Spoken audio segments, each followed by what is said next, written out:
Today on the Rise of the Challenge podcast. Members, and it went to friends and their family who was pretty similar to mine. And that's honestly what paved the way of my path, was being that quiet, shy kid, but always being able to read the room. I could just read people's energy. And also, I was the kid and the teenager who would drive my parents to every party, even way before I had a license, because I was their DD. And so on the way home, it was just a lot of trauma and drama and all that. But I got really good at just being that quiet kid in a corner, reading everybody, not judging, but just being aware. I was like, that's interesting. They do this, they do that. Welcome to the Rise of the Challenge podcast. Joining today, he's a U.S. Army veteran and life coach. It's Derick Johnson. How are you doing today, Derick? Doing great, Alex. Pleasure being here. We're so excited to have you on the show to talk about your rise to the challenge. What we like to do with all of our guests is go right to the beginning. Talk about where you're from and what you like doing growing up. For sure. So I'm from Pensacola, Florida. That's in the panhandle of Florida. It's right on the Florida-Bama line. You might hear various accents, but as a child, I grew up in Germany. So I was born on a military base. And then in elementary in third grade, that's when we moved to Florida. So kindergarten was in Germany. My mother's German. My dad was U.S. Army. He's African-American. So they actually met in Germany. They met in the discotheque. So they had my sisters. And years later, they had me, born in Germany. Then we moved to Florida. And from there, started my life being in Florida. And it was a culture shock at first because I watched the American movies, high school, middle school, bullies, sports, cheerleader, jock, all that stuff. And as Europeans, you're like, oh, the American way. And then we moved to the States and everything I saw in the movies was real. And I was like, oh, shit, this is actually a real thing. So it was interesting because it was a different concept, different perspective. And it was just powerful to see how different the mentality was of the individuals that I was around. Because moving to Florida, you're a German, you're a European, and you're like, oh, we're going to be close to Disney and Miami. And like, that's all you think about. And then you move and you realize how big Florida is. So we moved to a beautiful place in Florida, but I can definitely say the mentality was a little more closed-minded. So it was a culture shock being around people that weren't open to seeing people that were mixed or different races, ethnicities, different cultures. So it was interesting, but it taught me a lot. So with the upbringing, my dad was U.S. Army for 20 plus years, and my mother was a kindergarten teacher for 30 plus years. So the German mother, very strict, very focused, major OCD, and then father, drill sergeant style, and he's a farmer. He grew up on farms. So the mentality, the discipline was always there. So positive side of the relationship with the parents was the work ethic was instilled, the discipline and all that. And then on the flip side is that it taught me a lot of other things which came from pain, but everybody has their backstory. With growing up in two different cultures, is there anything from your time living in Germany that you remember that's still like a big moment for you, something that you'll always cherish forever? Yes, for sure. So definitely my Oma, which is my grandma, just hearing her stories. So I feel like everyone has a better relationship with grandma or grandpa, better than their parents, because they kind of skip a generation to have a better conversation, which makes sense. But definitely her stories, what she overcame. So one of these stories was during the Holocaust, she was hiding in the attic and she was helping save all the kids and all that. And she survived, and just going through that. And you would never know like the things that she's seen, experienced, gone through. Her husband at the time, which is my grandpa, he was into drugs, alcoholic, and very abusive, physically, mentally, emotionally, verbally. And you would never know that. The nicest lady, happy, healthy, and all that. And you would have never guessed. But learning her stories, I was mind blown. So I was a child, and then as a teenager, the older I got, she would share more of the stories. And I really resonated with her and connected with her with everything, because she didn't realize that the things that my grandpa was doing was falling down to my mother and my father and like all that stuff. So I didn't realize that my grandma went through that. Excuse me. I didn't realize she went through all that. So learning that, it gave me a perspective shift. So I was like, oh, you understand. Awesome. I figured I was a black sheep and nobody understood. That's why I keep it to myself. So definitely those experiences, learning her stories and being comfortable to tell her my things. Do you feel that closeness that you had with your grandmother kind of really puts value to other people that you meet that have similarities, where they see the value in their closeness with their grandparents? As I know for me, I have that relationship with my grandparents that it's trusting. There's someone I can go to. Did you kind of see that similarity also? I did see that. So she was probably the closest family member, or the family member that I was closest to. So not that I hate any family, but it is what it is. Sometimes family's toxic and you have to fade away. So she was one of the rare people that did not care what happened in my past, did not Mhm. care where I was at, just legitimately would be present with me, actively listen, honestly care, and not just give an opinion or try to push a way of thinking. So she was the one that made me feel heard and understood. And the older I got, learning about psychology and everything else, I realized that at the end of the day, every human just wants two things. You want to be heard and understood. Yep. And usually grandma is the rare one in the family that actually gives you both. Something that you mentioned that I think is so important is the kind of what media, the entertainment industry kind of puts the viewpoint on what middle school, high school atmospheres are like with the jock, the cheerleader, the bullying, the kind of the drugs, alcohols that are featured in that. Before you talk about the pain that you went through, was there ever concerns on what you might be facing during that time coming from a new country to a new country, and now you have to start a new life, you have to make new friends and things like that?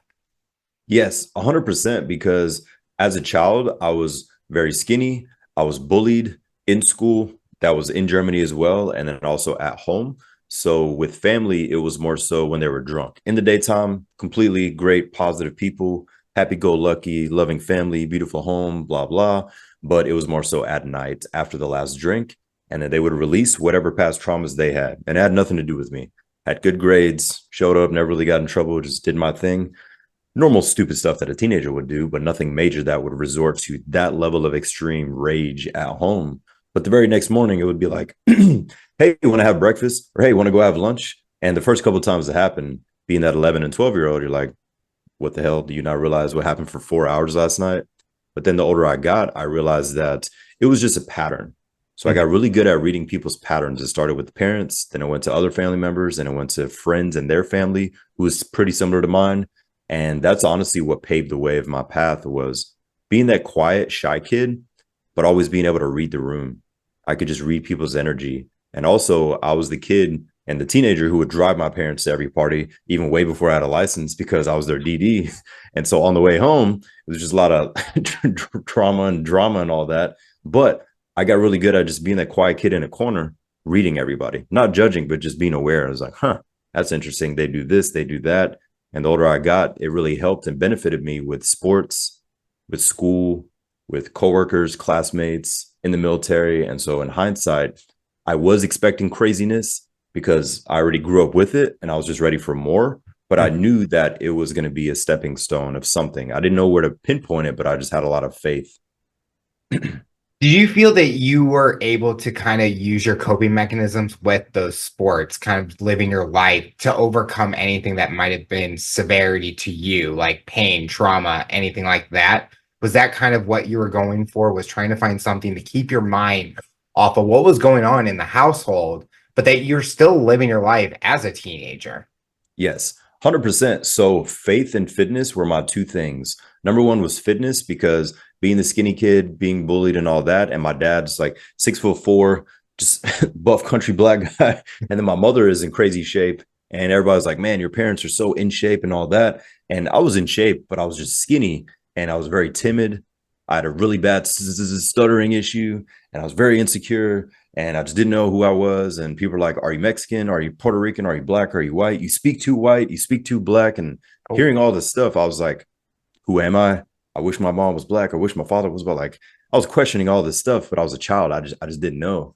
So fitness became my outlet. So I knew that I had to mold my body into something else, not to have a comeback story and attack the bullies. I mean, mhm. some kids have that thought. I did have it, but wasn't just doing it to hurt other people. But I knew that I just had to harness that energy. So I honestly just dove deep into learning about the body. I started off with like Arnold Schwarzenegger's bodybuilding encyclopedia. I watched a lot of Bruce Lee movies, read his books, watched the interviews. I grew up right when YouTube started. So I was lucky enough to have access to YouTube. And so I just got fully immersed and honestly obsessed with learning real life comeback stories, books, biographies, autobiographies, interviews, anything that I can get access to, I would listen to, and especially music. Mhm. So my friends would be like, man, you consume a lot of dark content. and they just did not know what was going on because I was never the kid to tell anybody anything. Because my parents were popular, they're very successful, everybody knew them, and I didn't want to bash their reputation. So I said, I need to learn how to harness this and flip it, but I'm not going to bash anyone's reputation. And so I did that. And so within 2 years going into high school, I transformed my physique. And everybody's like, what happened? Do you have a twin? Did you go into a hyperbolic chamber? Where the hell did you come from? Like, who is this guy? You're speaking, you're raising your hand. And I just told him, I was like, I got sick and tired of everybody bullying me, and I had to change it and come with positive energy. So fitness was my outlet because of the mental high that it gave me afterwards, the calmness and confidence. And then from there, because the mind was open, I got to work on my faith. And two things just coincided. And it was just amazing because then from there, I felt like I could just see things from a bird's eye point of view, not worried about myself, not worried about the past or the future. I could just be present and see. And I do believe that every teen or kid that goes through trauma, we're given a gift. Not everyone realizes they have a gift, but instead of going down the destructive path of alcoholism or repetitive cycles of family and all that, I wanted to change that in a positive way, take all the positive traits of family and then instill my own things and help people. So fitness and faith helped me heal myself. And then I just got motivated to help others with their fitness and nutrition. And then the older I got, I just realized that I love the mind even more than the body. Transformations are awesome. My clients get insane transformations and friends, but it's more so seeing people's light in their eye again, honestly, seeing a real smile. Holidays just passed, and I can go on Facebook, scroll, see my active clients or clients from years ago, and I can see it in their eyes. Oh, that's Jimmy's real smile. Oh, Michelle, she's finally married. She wanted that. Oh, he's able to go here and not worry about how people view him. The things that most people will not tell everyone about. Those are my favorite things because I could see it in senses. So it all started as a child and as a teenager, being able to work on myself to then help others. And then I was like, wait, I think I'm onto something. I didn't know what it was going to be, but I knew that I fell in love with helping others because it was fulfilling. So in hindsight, healing the inner child, present now, or present me is proud of young me is proud of present me. So I just want that for other people when they can perspective hop and they can say, you know what, it's all making sense. Yes, it sucks right now, but we have to quote unquote embrace the suck and see what we can learn from it. I love how you mentioned how the trauma you went through really found something that where you are today is still in your life, as fitness is still part of your life, something that you really cherish with not yourself, but with other people. With fitness as a teenager, what were those fun things that you did? Was it more strength? Was it more cardio? Was it the sports that you played? Where does a teenager should focus on when it comes to that? Yeah, for sure. So I would focus on two things. One is training by yourself, unless you don't know how to use the machines and weights, but having some alone time and really being present with your thoughts and emotions. So I lived in Florida at the time. We had a garage with weights. And in the Panhandle on the Gulf of Mexico, it's very humid. So I fell in love with the dirty, dusty, rusty garage with no AC, a fan just blowing hot air. And I fell in love with that, like just grit and blasting Linkin Park, Eminem, just Marilyn Manson, just letting loose because the night before I was getting my ass beat and I was being screamed at. So I was like, I got to flip this and not go to school and be violent because most people would. And then I would just show up at school confident and calm and smiling. I was always trying to make people smile and nobody ever knew anything. And I wasn't masking it with alcohol, drugs, or whatever other vices. I just trained my ass off that morning or that night and I was able to be calm. So definitely have workouts by yourself, whether that's weights or whether that's running. And also changing it up sometimes and training really hard and intense in nature. You'd be surprised what happens. Most people, can't say everyone, but most people, they've gone on a run and on the walk home or back to their car, they just feel very present. They feel a rush. They feel tingles. They feel like God is speaking to them, the universe, whatever they believe in, but they just see clarity. Ideas flow to them, situations, opportunities, names. So that's going to happen to that teenager when they train in nature, when they train in a dusty, old, hot gym or garage, and they just push themselves. And on the flip side, with sports, I highly recommend that teens get into sports because of the team building. So that camaraderie, you might hate each other in spring training camp, but by the end, you win the game together then you guys actually respect each other. And you're like, wow, we went through the suck, embrace the suck together. We pushed through the mud, trained in the rain, did all that. And there's a different level of respect and camaraderie that males and females can have when they get into sports. And I feel like today's generation is missing that. So just my belief, I'm not saying it's right or wrong, it's neutral, but the participation trophies, I just hate seeing because if I had participation trophies, being that shy, insecure kid, I would have never turned into the person I am today because Yeah. I didn't know what work ethic was. So like I had to lose, I had to get laughed at and all that. I don't wish that everybody gets bullied, but everybody needs to lose a couple games in whatever sports they're playing or fall on the court and get laughed at. Like that's a different level of bullying. Like you just got to get up and learn from it. But those experiences, so training by yourself sometimes to just release and then having some camaraderie, whether that's sports or whether it's martial arts. Martial arts was a huge factor that really helped me as well because it helped me to be even more calm. So weight training helped, blasting dark, crazy music helped, team building helped with sports, the competitive side, but martial arts truly helped me in a deep way because my sensei was one of the rare people that could see and sense what was happening. He never really said anything or asked a question, but he could just, I knew he knew because my mom would come pick me up and he was like, yeah, I could tell there's something up there. And today dad's come, I was like, but he's doing well. He's teaching the kids classes. So that martial arts, getting a child and a teenager into that helps them a ton. Outside of just sports and fighting, it's more so on a sense of calmness, especially when the sensei can read your energy. So what he used to do when he can tell that I was angry, whether it was from school or at home, he would force me and tell me to teach the kids class. And the last thing I wanted to do was teach the kids class. I was like, I want to go hit the bags. He's like, no, you got to earn that. And I was like, all right, kids, today we're going to learn forms. And I'd have to play that character, but I ended up being good at it naturally. And I was like, huh, this is interesting. And so I would notice that the parents would come in. They're like, how'd you get Jimmy or Michelle to focus for an hour? Like they never focus, not even in band, not even in sports. And I would just tell them like, well, we just worked on this and did that. And I'd just play games. And it was very interesting. But I treated it as if I was them. It's like, what would my high energy self as a child need? I'm like, well, I want somebody to listen to me. I want to be pushed and I want some competition. So I would just give them all three. And then by the end, they would be drained and very calm and focused. So in my mind, I was like, how do you guys not know this as a parent? It's the same as training a pet, not comparing dogs and kids, but in regards to training, if you drain them, as in get them excited, exercise them, and then work on their minds and then give them positive feedback, it's amazing what happens. So the older I got, I just realized I was like, huh, many people don't notice that. I wish more people did, but that's why some people do what they do. But definitely self-work and then camaraderie with the team building and sports. Something that fun question we're asked is what's that dream job? When you were growing up, what was that dream job that you were wanting to do? Honestly, it was what I'm doing now. So I wanted to face my fears and I knew I had to face everything in the US Army. I was scared of heights.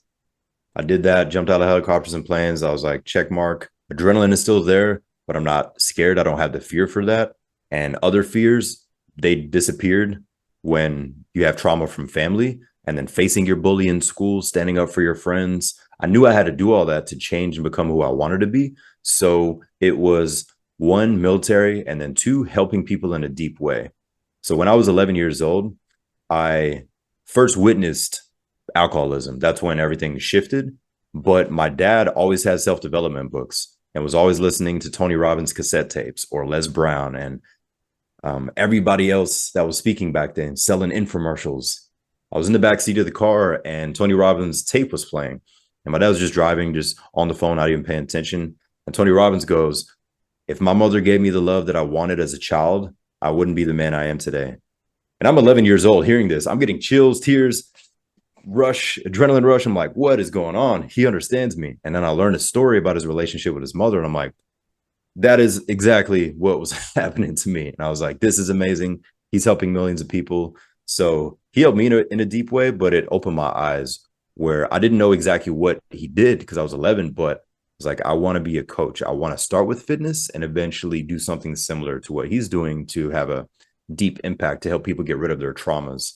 So honestly, it was that because it helped me as a child and as a teenager.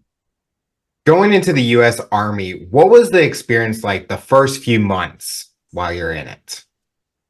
Honestly, it was a fun experience and I was laughing a lot in my head. And what I mean by that is when I went to boot camp, in my head, I was laughing because I had 7 drill sergeants screaming in my face, male, female, all different sizes and shapes. And they could tell I wasn't scared because I have a 5'4" German mother who's been doing this 300 nights a year for like 10 years straight, drunk and screaming. And I have a 6'4" black dad who's yelling. And I'm like, this is a walk in the park. Like, you guys couldn't handle my mother. So in my head, I was like, this is a game. So that part was funny to me. The other side was helping the kids and teens who were fearful. They were like scared they're going to get killed and all. And they didn't realize that this was just a training aspect in a game. And so it affected them a lot. So from a leadership standpoint, I knew that I had to help them realize what to do to stay in control. We're sleep deprived, we're hungry, we're dehydrated. In an hour, we got to go run. Then an hour later, we have to take a written test. Oh, So you're pushed to all your limits. So I would show them different things that they could do to harness their mind. So I really fell in love with helping the people that needed it the most. I wanted to help everyone, but especially the kid that was really scared, male or female, because where I was at, we had male and female soldiers.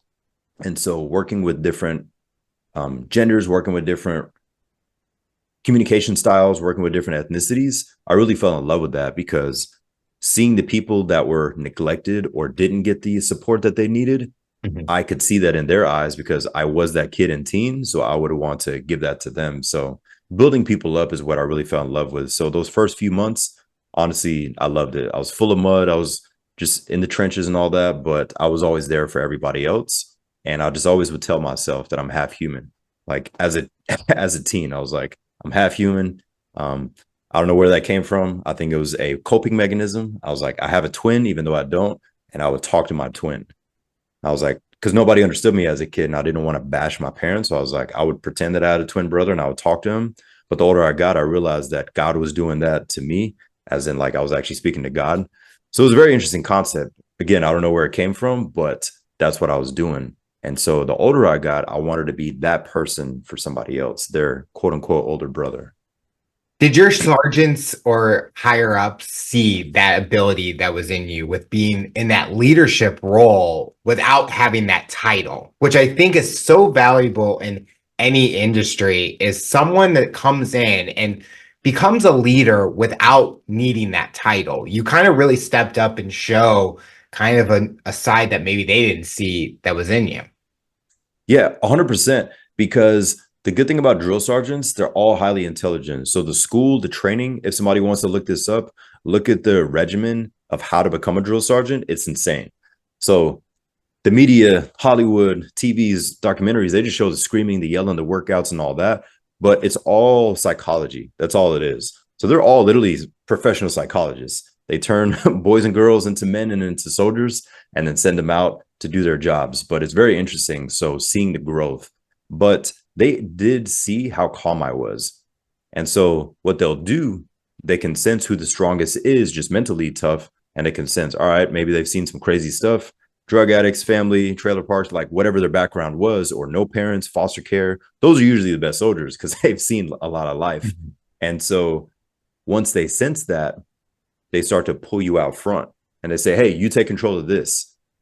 And then you can really see what he or she's made of, because yes, they can handle the trauma, but can they handle leading people and getting all these people? 5-year soldiers are crying. One has a hurt leg and 3 are confused and the others are right there with you. And you're just like, all right, how do I approach each one as a whole, as a collective and individually? So that was honestly my favorite part because it got me out of myself and it really showed me what I was capable of and not thinking of yourself. So I truly believe that we're all here to serve others, no matter what industry somebody's in, but just as human beings, serve others and give back. And it's interesting what happens when you're pushed past your limits physically and mentally, what you're capable of when you're showing up for others. So a huge thing that I tell clients, I tell friends, also make content about this, is when we don't feel like doing something, telling ourselves out loud or in our head, people depend on me. Mhm. People depend on me. So I would tell myself that in sports, in the army. Nowadays, I still say it. So showing up better for others, because we're all selfish to an extent. The alarm goes off. We want to hit snooze 5 times. We want to scroll. We don't feel like doing this. Or, I can do it later. Push it to next month. But once we know that somebody's watching us, if somebody has kids, if somebody has the neighborhood child down the road that watches you drive by or go for a jog, there's always somebody watching, even if it's just online. So I just like to remind people of that, because somebody looks up to you, no matter your age, or even if we don't think we're successful or at the level that we want to be at, somebody else sees something in us. And so it helps us to show up in a better way. It's so valuable with everyone is looking up to someone or watching someone, because even with nowadays with social media, it's such a kind of like a shocking thing where one word that you say or one sentence, one tweet, one post Oh, can yeah. change the impact on how people view you as an individual.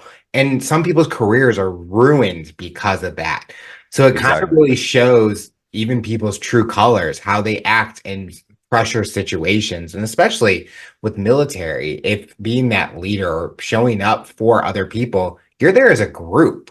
You don't see Exactly. soldiers out there saying, I'm going to do it all. Like, I don't need you out there. You got to work as a team. And that same Oh, yes. concept goes anywhere with business, sports, even personal lives. You work together to accomplish that goal. For yourself, Exactly.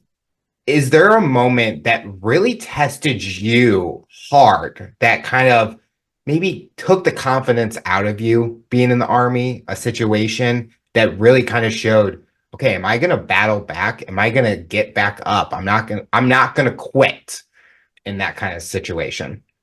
Yes, there was a huge moment in training where one of my soldiers, he came from a gang lifestyle. So he was born into a gang, like literally born into the gang, and then went from there. And then once he was 15, he got jumped into the gang, even though he's already born into it, but you have to get jumped in. And so he had a very rough upbringing. He grew up with that. He had neck tattoos, just all the stuff. And you can tell that he's done the stuff. He didn't just like get tatted and make a YouTube rap video. He Yeah. actually like came from that lifestyle. So with that being said, is he was a tough guy and all that, but one training environment, it started snowing. And then it started raining after that. And for 3 days, it was colder than ever. And we were in South Carolina at the time. And I think it was some of the record lowest temperatures. And we're in the woods. Your sleeping bag is wet. Your clothes are wet. It's 10 degrees. It's freezing. There's ice everywhere. And we learn how to survive and still like function in cold or in hot climates. But he was struggling more than anybody. And I could tell he was about to catch hypothermia. Like he started turning purple, his hands and everything, and he was twitching. And just, I knew that he was about to have a seizure. He was about to pass out. I knew a lot of different things were about to happen. So we had to take care of him, but we had to continue training, which means take care of him quietly Mhm. before everybody else freaks out.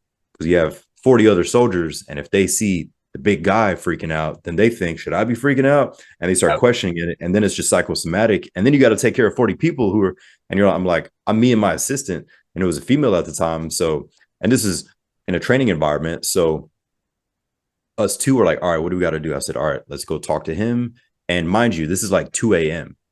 So it's 2 a.m. We're in this security circle, which essentially means everybody's with their rifle facing out and the leaders are in the middle.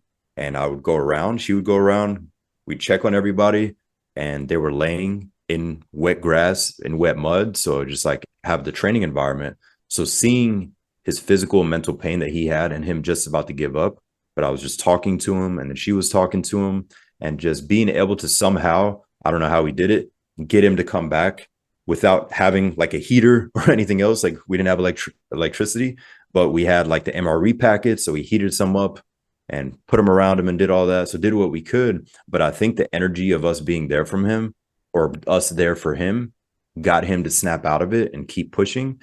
And then we continue the training. But just seeing that. And then once we got him to the doctor after the training, the doctor said if we didn't warm him up or get him right, he would have passed out and could have potentially died because he was having hypothermia because he was never in his life in a cold environment. So that's why it was such a shock and his body almost went into shock. So seeing that, it was different. And also, I realized that I tapped into my German child side because I grew up playing in the snow. I like the cold, even though I'm a Floridian, but I guess that's just in your blood in some cultures where I would thrive in those environments where most would be very cold. But as myself, Like, let's just say if my girlfriend and I visit a very cold climate and we're walking and all that, after a while, I'll be cold. But if somebody needs me, cold doesn't exist. Mhm. So it's funny what happens when you're there for others, but definitely that situation because he was very close to dying. And we didn't think about that at the time because you're just there doing what you can. But seeing that, so you can just envision someone that's like 6'4", tattered up, just really humble, hardworking guy, but seeing him on the verge of literally passing away and trying not to cause a scene because others would be scared and they would question themselves, and then you'd have a bigger issue. So I was only one person out of assistance, so we had to take care of business. But that moment definitely shifted in my army experience. What was the big goal that you were wanting to accomplish being in the army? Was it a certain level? Was it a certain experience? Or was it to hit a certain milestone that transitioned to you to the next chapter in your life? It was definitely the second one you mentioned. So with that is testing myself mentally. Physically, I was always pushing myself. So I'm not saying that it was easy, but physically, I knew that I was confident enough to get that done. But mentally, I knew I had to cross some barriers, whether it's obstacle courses, getting over fear of heights, being in helicopters where they're flying crazy and you're about to like vomit and you're like, am I going to fall out? In planes, doing different maneuvers, all these different things, nearly seeing somebody have hypothermia and pass them. So like all these different training environments or short deployments, I knew that I needed that. And on the flip side, I knew paperwork, I was already thinking long term. I never wanted to do 20 plus years and retire. I was just going to use this as a stepping stone. I need to harness the mind, have this on my resume, win some awards, which only really the government or the military knew. It wasn't like on social media back then, but I just wanted to have a good packet. So I wanted to be the physical specimen and then the mental specimen on paper, have degrees, certifications, etc. And most importantly, I didn't want any college debt. So I never paid $1 for any schooling. So I wanted Uncle Sam to pay that because I was like, me and my friends have it. We're like, if Uncle Sam can screw you over for a decade, you can screw him over by making him pay for everything. When did you feel that it was kind of the end of the line, kind of the end of the road? You kind of got what you wanted out of it, or maybe you didn't have control over that and you're ready for the next chapter. It was definitely when the political climate shifted into the military, as in we went from a cohesive unit. Even if we didn't like each other, we had each other's six, which means we have each other's back, no matter what's happening, because you've gone through so many treacherous training scenarios, sleepless nights, weeks of just madness and all this. And then you still get to have fun. Like when you're in the middle of nowhere, you create some games and you start having fun. You get to know each other on a deeper level and you peel back the layers and you're like, wow, you learn so much about those individuals, males and females. So it went from camaraderie, we embraced the stuff together, to then at the time period when I got out, that was right when the political shift was happening, where people started to show their true colors. And people were like, hey, Johnson, my last name is Johnson. They're like, Johnson, what are you part of? What do you do? What are your beliefs on this? I was like, we used to talk about all this stuff, but just openly, nobody was offended. And now it turned into cliques. And I'm just like, I'm not even part of any clique. I'm here to support you. I'm here to get the job done, do my thing, support everybody, learn, and then go home. And so it got very separated politically, but then also on paper, if you weren't brown nosing or weren't hanging out and drinking beers with some of the older guys, then they would forget something on your packet, a signature. Oh, we forgot to send that off. And then I started to notice a pattern.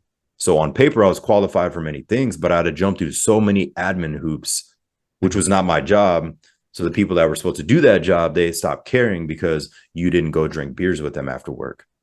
Oh, So it started to get a lot of stuff. So it got very political. It got very corporate. And so I was bringing that home. I'm a very positive person. And I was bringing it home and I would just rant to my girlfriend about work. And then it just clicked. I'm like, I'm about to be this 50-year-old man just bitching about work. Like, I'm not becoming this person.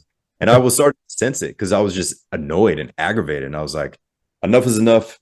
So let me get out of it. So that was my experience. Some people, it's the violence, it's the training, it's other things. But from my own experience, it was more so it went from a unit to separation to cliques to people showing their true colors to then me saying, I don't want to get deployed with any of you because I don't trust you people anymore. And then I was just like, I got to get out of this because this is too toxic. I can make a deeper impact in people's lives, helping others. I got to get out of this. Thanks, Uncle Sam. Thanks for paying for my certifications in school, but I'm out. So that was honestly my decision. And so I don't regret anything of it because I learned a lot. My resume is great, met a lot of amazing people. And one of the best things is the brotherhood and the sisterhood you have with soldiers. You could travel anywhere in the world, and every single time you're going to run into somebody that knows somebody. Hey, Johnson, or hey, Smith. And you're like, who the hell is that? They're like, hey, I remember you. 2006, you were in the middle of it, you helped me through the dirt. And I'm like, what? Like, yeah, you pulled me out of it. I'm like, what the hell? So it's just like random situations, or you're walking through an airport and there's always somebody that knows somebody. And that's the coolest thing, because like that hug that you see two men having, two women, whoever it is, that hug is just, you guys have seen some stuff together, and you can't really explain it unless like you've been through those kind of things. So that camaraderie is a lifelong relationship. So if anybody has an uncle, a dad, or grandpa that was military, they can always sense it, where they just have that bond with their soldiers or friends that were military that is unlike anything.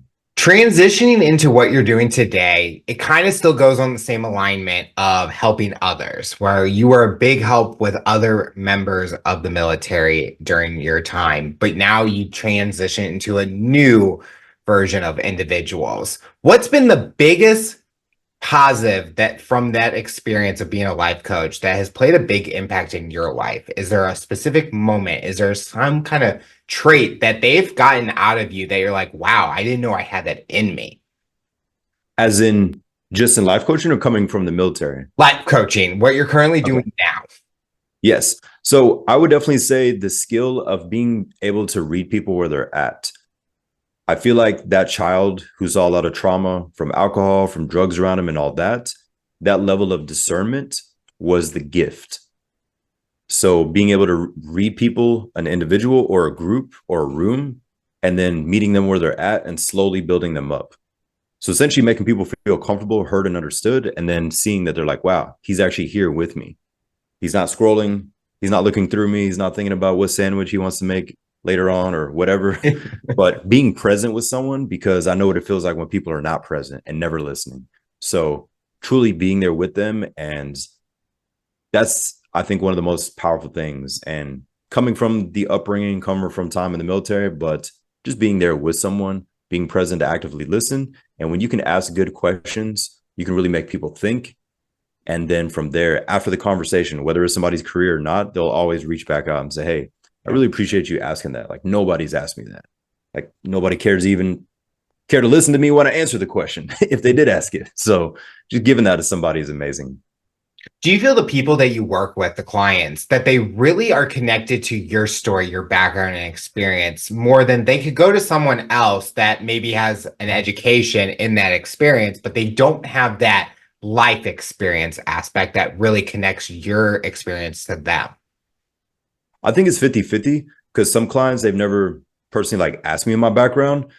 And because I just make it all about them. I never bring anything of myself up unless it revolves the topic of conversation for our session.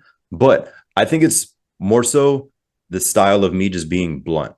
Mm-hmm. And blunt as in it's all coming from a place of love. So I'm not just in drill sergeant mode. I'm not just like, fuck.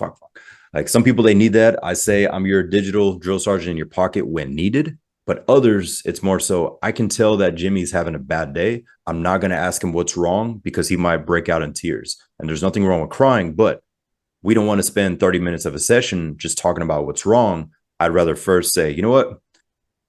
Let's release real quick. Let's breathe. We're going to stretch our neck, and we do something totally different. I had something on the agenda, but we change it up. So I think just the authenticity of them knowing that I can be open, honest, and blunt, but be aware to read their body language. Like within 2 seconds of getting on Zoom, or if it's in person, I can sense, oh, yep, we're going to stick to the plan today. Oh, no, we got to do something different. Or I just say, today I'm just listening.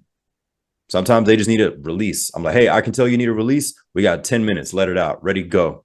And they're just like, man, yesterday, and then this, and then 2001, my mom, and then like random stuff just starts coming up. But I could tell they just need to. And then I'll say, all right, time's up. How do you feel? You feel great? All right, today's topic. And we continue. And at the very end, I'm like, so how'd you feel in the beginning? And he's like, dude, I don't even know. I was going to say 2 things. And I went the whole 10 minutes. I was like, yeah, I can sense it. And they're like, thanks for allowing me to do that. And we don't record unless we need to for our session, so nobody sees it. But it's amazing to see. So definitely just the bluntness and the support that it's all from a place of love. And then the other side is just my background. So they know that I'm not just teaching from textbooks or I'm just a scholar, because I do believe that sometimes you can feel that.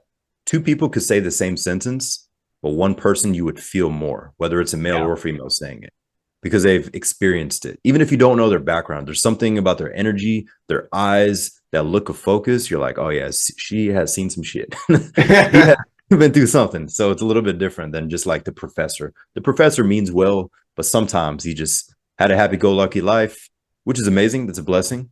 But I feel like the best leaders, they've been through things, they can flip that pain, that trauma, and help others. I feel like I always can connect more with people who have gone through something. Someone like myself as a type 1 diabetic, I connect more with the diabetic than with my doctor because the doctor always says, well, I don't know what you're going through. I don't know how experience is. But when Oh, I yeah, hear from an actual diabetic and they're like, yeah, I literally went through that yesterday, you feel that bond a little bit more than, I exactly. mean, the doctor does know a little bit more about what's going through my body, but they're not living it. So Yeah. exactly what you're meaning. You can definitely tell when that person who's experienced it says it, there's just a lot more value in those words than someone who Oh, yes. doesn't see that. Exactly. And I do believe that everyone just likes a good comeback story. It's a huge reason people watch movies, watch shows, listen to certain music. Everyone loves a comeback story, even if they're rooting for the bad guy or if they're rooting for the bad girl. Like they're having a comeback to darkness or light, but either way, they like the comeback story. So if we see life as a game, we're all on the version of our own version of a comeback story, whether that's mentally, physically, relationship, family, whatever it is. But flipping the perspective, people that can flip perspective and zoom out of the present situation, they can always be the calmest. And it's one of my favorite things to see when people they stay calm. So I usually do a word of the day. Today's word on social media was equanimity, and it's one of my favorite words is being able to stay calm in stressful situations. And it's just a word that you don't really hear much, but equanimity, it just makes you feel like the Zen person. And Jordan Peterson, I'm going to paraphrase it, but one of Jordan Peterson's interviews that went viral a couple years ago, he says, a man or a woman that can inflict pain on someone, but they hold it back, that's someone to be afraid of. Like they're so calm, but it's almost scary calm where they're like, all right, let's not cross the line. He's going to do something. She's going to do something. The mother that has multiple children, but you can tell that she's been through stuff and you're like, don't touch my kids because I'll take you out. So I always thought that that was interesting. So equanimity, that's what I think of. Fitness plays a big part in your journey with the content you create with social media. Do you have a fun fitness challenge that you're looking forward towards, or do you have something that you're wanting to accomplish in the realms of fitness or athletics or something personally that you want to accomplish? Yes, for sure. So one of my clients, he's a marathon runner and he's moving from Florida to back home to West Virginia. So later this year, I think he said in October or November, he just told me about 2 days ago, but he wants me to run the marathon with him. And I said, yes. I've ran some in the army, not like with the general public, because you run and you're like, oh, shoot, we've done a marathon. But in actually organizing, paying to do it and all that, I'm willing to do it with him. So definitely going to prepare to do that. And besides that, I just like pushing my body and mind to extremes because it's a mental high for me. So coming from an extremist family, I have to choose positive things, Mhm. which give a positive outcome. If not, then I don't know who I would be if I chose other vices. So that's one thing that I can't say. And I always tell people that they're like, man, you're always so go, go, go. I was like, if I wasn't, I don't know who I'd be. So I'm just going to stay on this path. So I'm not even going to question what would have happened if I went down that road. So let's stick to this one. Were you someone that likes to run? Like, was that something that you enjoyed from a fitness aspect? Or this marathon is really a test of strength to see, can I do this? Can I be, since leaving the army, can I still run marathons easily with no problems? Yes, it's more so the mental test. So 2 minutes into a run, that's when I just start talking to myself. The first 2 minutes, I'm just cussing up a storm. I'm like, F this. Why am I doing this? My knees popping. And then I'm out of nowhere, the alter ego takes over. I'm like, oh yeah, here's where I'm at. Like F those, like I just start talking like crazy and I'll just play a character. So I just go back and forth. But everything revolving fitness or life or traumas or overcoming an obstacle, it's just a game. It's all a mental game. our own perspective of how we see it. We could see it as good, bad, neutral. What are we going to take from it? But one of my favorite things to see is when people see what they're capable of and they realize how strong they are, whether it's running a marathon, whether it's leaving that toxic relationship, whether it's no longer talking to that toxic family member, whatever in particular it is, seeing them see themselves as a stronger person. And as I always let them know, I'm like, yeah, I saw that within you. You just had to pull it out of yourself. And then they're so proud of themselves, and they usually don't go backwards because they realize what they're capable of, no matter what the situation is. But they're usually in the beginning looking for outside sources when the power was already within them. They just had to first get rid of some things to tap back into themselves. So go within to get the better outer world. I love the cursing aspect because if I started running first 30 seconds of that marathon, I think kids should better cover some ears because I Oh hate it. yeah, But I love that going through those situations brings the best out of that person or a side that they've never seen. And I always feel that everyone can become the greatest version of themselves. Sometimes they got to exactly. go through those challenges. Sometimes maybe that person needs to kind of be that different point of view to see it in a different light for you to figure out like, oh, I am doing this. Oh, I'm actually overcoming this without really realizing it. And then you see that confidence boost or you see that Oh yeah, positive energy coming out. And then the next day, it's like a big learning lesson that they're looking back the previous day on. And now oh yeah. it's like they're going forward and be like, okay, I'm going to accomplish anything nowadays. Exactly. And that's a huge thing that I always recommend people do is face their fears, whatever their fear is. One of my friends always had a fear of heights. I was like, well, I'm not going to tell you to just join the army just to jump out of planes because that's a 46-year contract. That's a little long. So go skydiving, ride a roller coaster, start small, jump off the high dive, whatever it is. And he started to do it. And then my buddy and I got him onto a roller coaster. We're not the friend to like push him on. Like we don't want somebody to literally fear for their life, but he eventually got on it. And then from there, fell in love with roller coasters. And for days and weeks, he just had an adrenaline rush and basically just saw life in a different way. Like one, I'm still alive. I didn't die. Two, that was amazing. That was an adrenaline rush. I've never felt that. Three, I almost vomited. Four, I'm excited. Five, I released my inner child. Six, I'm ready to attack life. And then it's like, yeah, we knew that was going to come. You needed that rush because sometimes we're just on the monotonous of learning, working, doing the thing, and we just have to change it up sometimes and just face our fears, whatever that is. But always take safety into account. But if Yeah. people start to face their fears more, they can see life in a new light. The final question I'll ask you for someone that's listening to this interview based on your journey and experience, what tips or advice would you give them to overcome obstacles, accomplish their goals, and rise to the challenge? I would pinpoint one of the toughest moments in your life and try to see if you can find what the gift was from that situation. So with me, parents, darkness, alcoholism, screaming, mother in your face, saying she wished she had an abort, like all this wild stuff. Some people had it worse, but what I found was discernment. I could read people where they're at and be calm and present with them. So go back to the dark moments and then see what you got from it. There's something that you did when you're quiet and calm. And from there is once you're able to pinpoint that, what can you do to give back to others? Even if it's not your career, maybe it's for kids, maybe it's for charity or nonprofits. The shirt that I'm wearing is Veterans for Child Rescue. I support them. So what can you do to give back? It doesn't just have to be your career financially. It could be your time. It could be volunteering. So go back to that place, find that gift, give back to others. And last but not least is become so disciplined that you shift your level of thinking. And what I mean by that is your default setting will elevate. So the state that you're in most often becomes your default setting. Some people's default setting is at 70. They wake up, they're like, oh yeah, another day. And then if that person does more and they're consistent with their goals, they're like, wait a minute, I'm operating at a higher level. Now they're at 75 and they keep raising. But essentially, that person honestly uses less energy. They're just operating at a higher level. So every human is able to raise their threshold. And so those three things, pinpoint what your gift is that you got from the traumatic experience, see how you can give it back to others, career, personal, charity, faith, religions, churches, whatever your thing is. And three, what can you do to become so disciplined that it raises who you are. And when you get around old friends, old family, they're just like, who is this?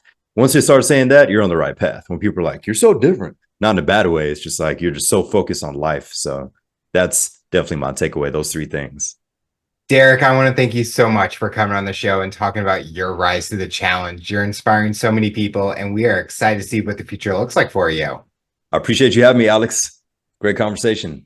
Tune in next time to hear my next guest talk about their rise to the challenge. Remember to follow and subscribe on all major audio platforms. Make sure to subscribe to our YouTube channel to get full length episode and video format. What path do you take to accomplish your goals? You